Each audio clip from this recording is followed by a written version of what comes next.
Bonjour à tous. Avant toute chose, excusez-moi pour le vent. Il y a beaucoup de vent aujourd'hui dans le Pas-de-Calais, donc le son pourrait être un petit peu compliqué pour vous. Je m'en excuse en premier lieu. Je tenais également à vous remercier pour votre travail, votre rigueur et votre visibilité que vous rendez sur mes vidéos que je publie peut-être pas tous les jours, mais de façon très régulière pour alimenter la chaîne, la faire progresser et pour vous produire un maximum de contenu qui, j'espère, vous plaît, qui amènera de la communication entre vous et moi et qu'on pourra débattre sur certains sujets. Et aujourd'hui, on va en faire une première. La vidéo que je vous ai faite hier soir sur le débrief du match piteux et plus qu'horrible de l'OM à Brest, j'ai dit vraiment clairement ce que je pensais de cette rencontre et sur l'attitude et la performance des joueurs et sur le comportement de notre nouveau coach Habib Beye. J'en ai pris pour 10 minutes, clairement, parce que j'avais quelque chose sur le cœur que je souhaitais vous dire sur la performance de l'OM hier.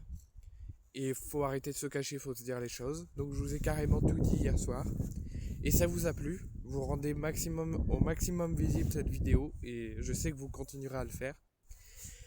Et j'aimerais par contre réagir sur un commentaire, et ça sera le sujet de la vidéo. Les supporters de l'OM sont-ils les fauteurs de troubles et les supporters de l'OM capotent-ils la saison de leur club? Pourquoi je vous dis ça?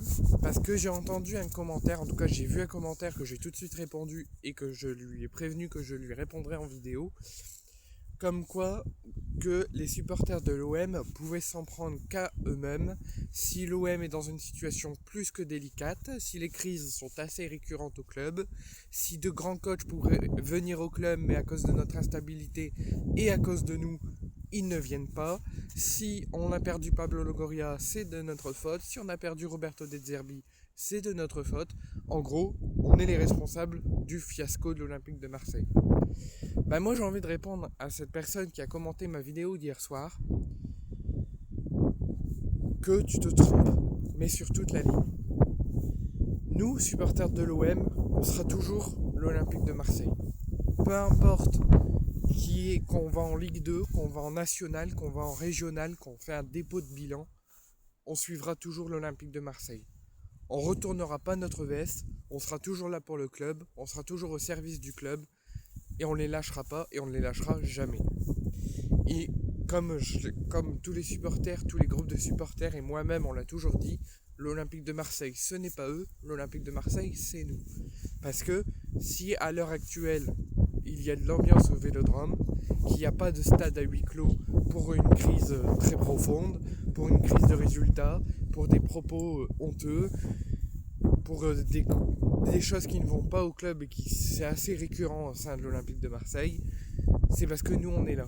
Même si on exprime notre mécontentement avec des banderoles, avec des insultes, avec des menaces, avec des fumigènes, nous on ne les lâche pas. Donc même si on fait des chants, même si on fait des insultes, même si on fait des banderoles, on met toujours de l'ambiance au stade Vélodrome. Et on met toujours de l'ambiance pour soutenir et apporter quelque chose à l'Olympique de Marseille, pour leur donner un coup au moral, un coup pour les réveiller, par rapport à d'autres supporters, que je prends par exemple l'AS Monaco, qui n'a pas de supporters, parce que le stade est quasiment à huis clos et il sonne creux quasiment saison après saison. Tandis que chez nous, même quand ça va très bien, même quand ça va très mal, même si on est en colère, même si on exprime notre mécontentement, on est là. On est derrière eux, on est dans les tribunes et on ne les lâche pas.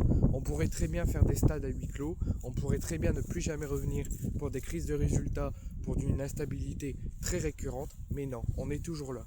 Donc non, ce n'est pas les supporters de l'OM qui font le fiasco de l'OM, c'est ceux qui les dirigent et ceux qui prennent les décisions et qui gèrent le club qui sont responsables du fiasco de l'OM.